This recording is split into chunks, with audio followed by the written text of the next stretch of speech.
Hello friends, आप सभी का स्वागत है आपके अपने यूट्यूब चैनल दृष्टि यूपीएस में।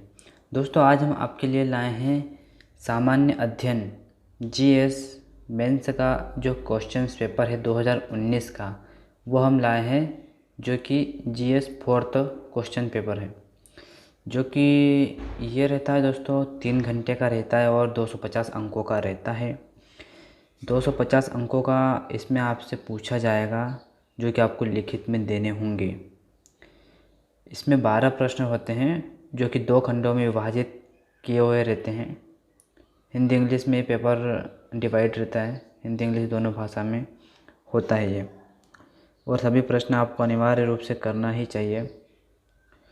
और अगर आपके जो पेज जो खाली होते हैं वो बच अगर जाते हैं तो आप उसको क्रॉस कर सकते हैं, ताकि ये जो भी जांचने वाले होते हैं वो एक अच्छी तरह से आपकी कॉपी को जांचेंगे भी और देखेंगे कि आखिरी में क्रॉस किया हुआ है, तो वो आगे नहीं जाएंगे और उनका टाइम भी बचेगा और आपकी कॉपी को भी वो अच्छी तरह से देख लेंगे।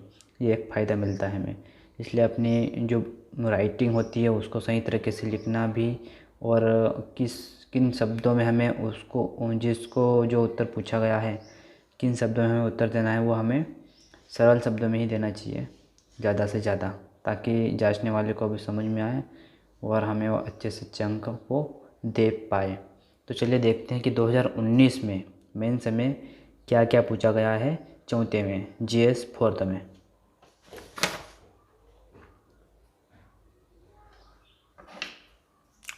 सेक्शन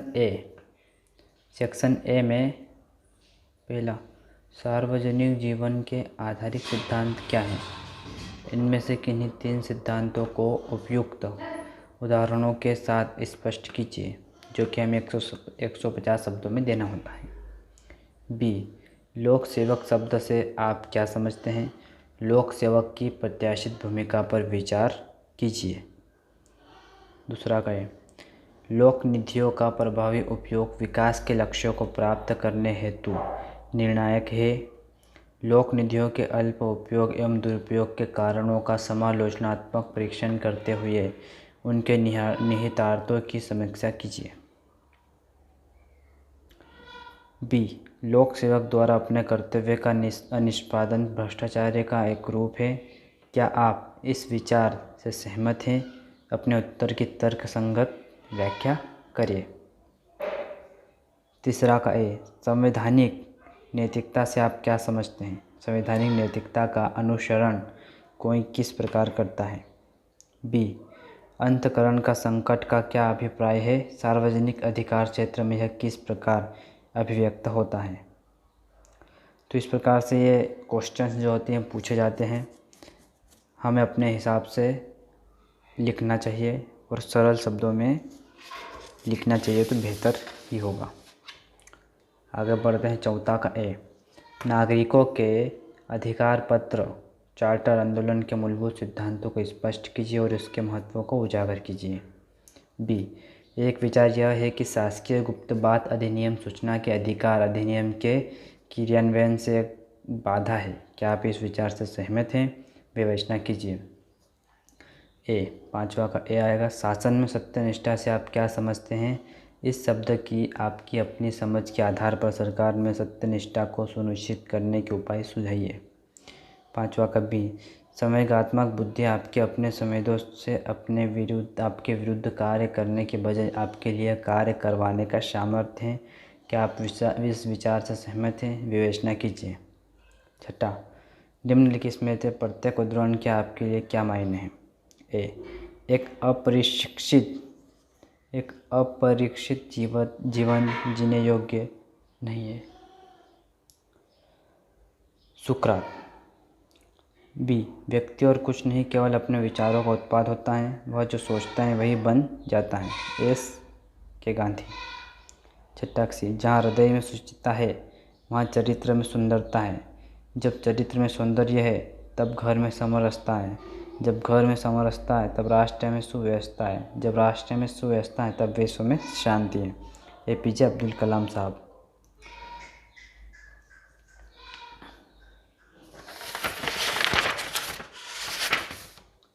अब आ गए हम सेक्शन बी में, जो कि 250 शब्दों में आपको पूछा जाता है। 7वां, गंभीर प्राकृतिक आपदा से प्रभावित एक क्षेत्र में आप बचाव कार्य का नेतृत्व कर रहे हैं।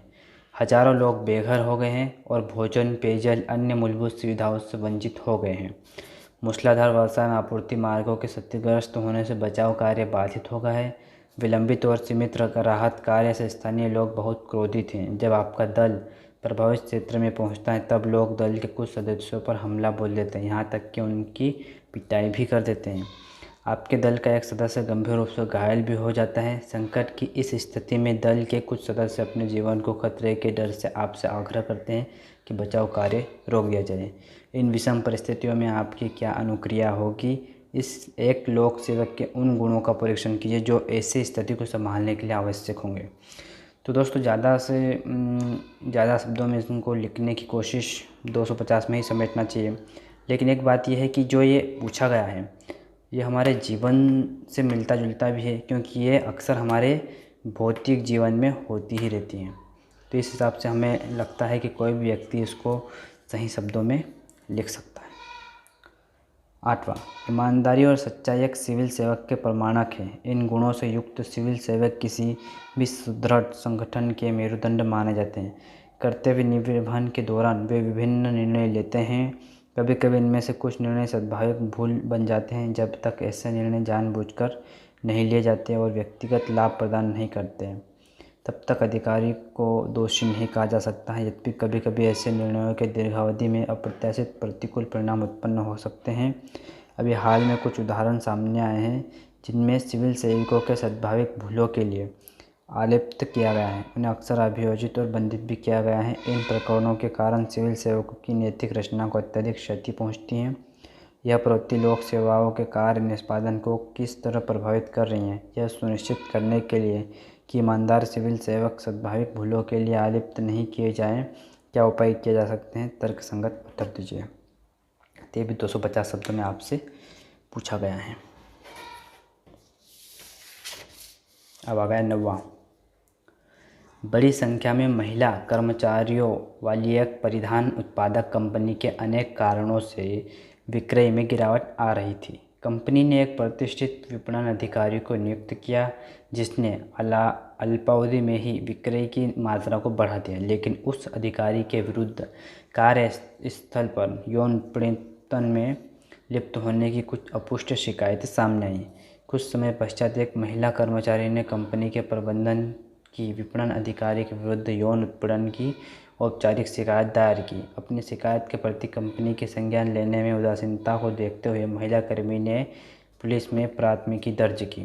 परिस्थिति की संवेदनशीलता और गंभीरता को भांपते हुए कंपनी ने महिला कर्मी को वार्ता करने के लिए बुलाया। कंपनी ने महिला कर्मी को एक मोटी रकम देने की एवज में अपनी शिकायत और प्राथमिकी वापस लेने तथा यह लिख कर देने के लिए कहा कि विपणन अधिकारी प्रकरण में लिप्त नहीं था।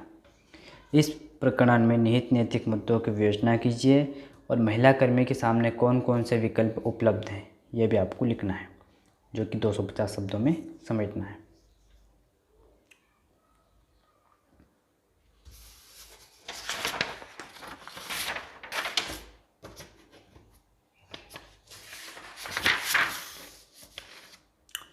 दसवां, आधुनिक लोकतांत्रिक राज्य व्यवस्था में राजनीतिक कार्यपालिका और स्थायी कार्यपालिका की संकल्पना होती है। निर्वाचित जनप्रतिनिधि राजनीतिक कार्यपालिका का गठन करते हैं और अधिकारी तंत्र स्थायी कार्यपालिका का गठन करते हैं। मंत्रीगण नीति निर्माण करते हैं और अधिकारी उन नीतियों को क्रियान्वित करते हैं। स्वतंत्रता के पश्चात प्रारंभिक दशकों में राजनीतिक कार्यपालिका और स्थायी कार्यपालिका के बीच अर्थ संबंध एक दूसरे के क्षेत्र में हस्तक्षेप किए बिना परस्पर समझ, सम्मान और सहयोग पर आधारित थे। लेकिन बाद के दशकों में इस स्थिति में परिवर्तन आया है। ऐसे प्रकरण आए हैं जहां राजनीतिक कार्यपालिका ने स्थायी कार्यपालिका पर अपनी कार्यसूची का अनुसरण करने का दबाव बनाया है।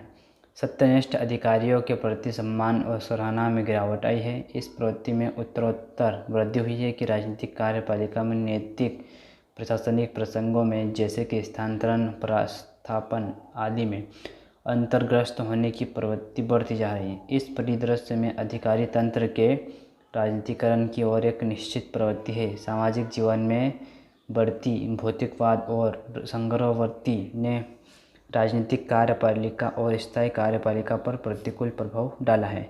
अधिकारी तंत्र के इस राजनीतिकरण के क्या क्या परिणाम हैं, विवेचना कीजिए, जो कि 250 शब्दों में आपको विवेचना करना है। 11वां, एक सीमांत राज्य के एक जिले में वेश्यावाटिकों यानी नशीले पदार्थों का खतरा नियंत्रित हो गया है। इसके परिणाम स्वरूप काले धन का प्रचलन, पोस्त की खेती में वृद्धि, हथियारों की तस्करी व्यापक हो गई है तथा शिक्षा व्यवस्था लगभग ठप हो गई है। संपूर्ण व्यवस्था एक प्रकार से समाप्ति के कगार पर है। इन अपुष्ट खबरों से कि स्थानीय राजनेता और कुछ पुलिस उच्चाधिकारी भी ड्रग माफिया को गुप्त संरक्षण दे रहे हैं। स्थिति और भी बदतर हो गई है। ऐसे समय में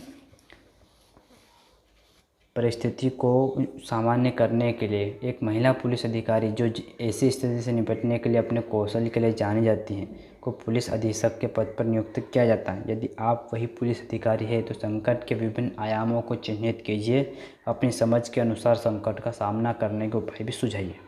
ये भी 250 शब्दों का है। जो कि अब इसका आखिरी क्वेश्चन जो है 12वां, भारत में हाल के समय में बढ़ती चिंता रही है कि प्रभावी सिविल सेवा नैतिकता आचरण संहिताओं, पारदर्शी उपायों, नैतिक एवं सुचिता व्यवस्थाओं तथा भ्रष्टाचार निरोधी अभिकरणों को विकसित किया जा सके।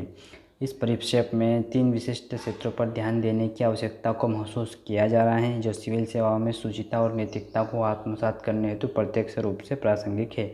ये निम्नलिखित है। पहला जो है, सिविल सेवाओं में नैतिक मानकों और ईमानदारी के विशिष्ट खतरों का पूर्वानुमान करना।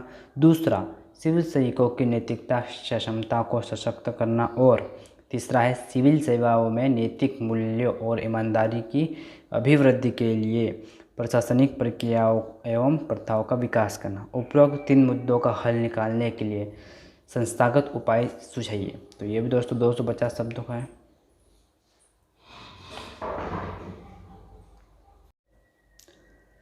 तो इस प्रकार से इसमें 12 क्वेश्चन होते हैं, जो 2 सेक्शन में होते हैं, ए और बी में। और हमने आपको सिर्फ इसकी क्वेश्चंस के बारे में आपको बताए हैं, ताकि किसी के पास ये क्वेश्चंस पेपर उपलब्ध होना बहुत बड़ी बात होती है, क्योंकि क्वेश्चंस पेपर आसानी से मिलते हैं नहीं। और दूसरी बात यह है कि सभी के पास उपलब्ध होना भी ज़रूरी नहीं हो सकता, क्योंकि क्वेश्चंस पेपर वो क्या है कि किसी ऐसे व्यक्ति के पास ही हो सकते हैं जो इन चीज़ों का अच्छा सा ज्ञान रखता हो। तो ये मेंस का एग्ज़ाम 2019 का क्वेश्चन पेपर जीएस हैं। हमने पहले भी क्वेश्चन पेपर जो थे हमने उनको भी अपलोड किया है। हमारे पास सभी प्रकार के क्वेश्चन पेपर उपलब्ध है। हम धीरे धीरे वो सारे के सारे क्वेश्चन पेपर आप तक पहुंचाएंगे और हमसे आप जुड़े रहिए। इसमें आप ही का फ़ायदा है। अगर किसी के पास क्वेश्चन पेपर नहीं है तो हमें कमेंट भी कर सकता है, हम वो क्वेश्चन पेपर पर वीडियो बना देंगे, आप देख लीजिएगा। और हर प्रकार के क्वेश्चन पेपर आप तक पहुंचाए जाएंगे। हम और भी चीज़ों पर आपके समक्ष उपस्थित होंगे। और अब जीएस के और भी बहुत सारे क्वेश्चन पेपर हम आप तक पहुंचाएंगे। तो इस प्रकार से हमने आपको क्वेश्चंस बताए हैं। इसके अगर आंसर की बात करें तो हम जिस दिन इसके राइटिंग पर बात करेंगे उस दिन इसके आंसर पर भी बात करेंगे। अभी तक का इतना ही है। तो दृष्टि यूपीएससी से जुड़े रहिए। आप सभी का स्वागत है। धन्यवाद।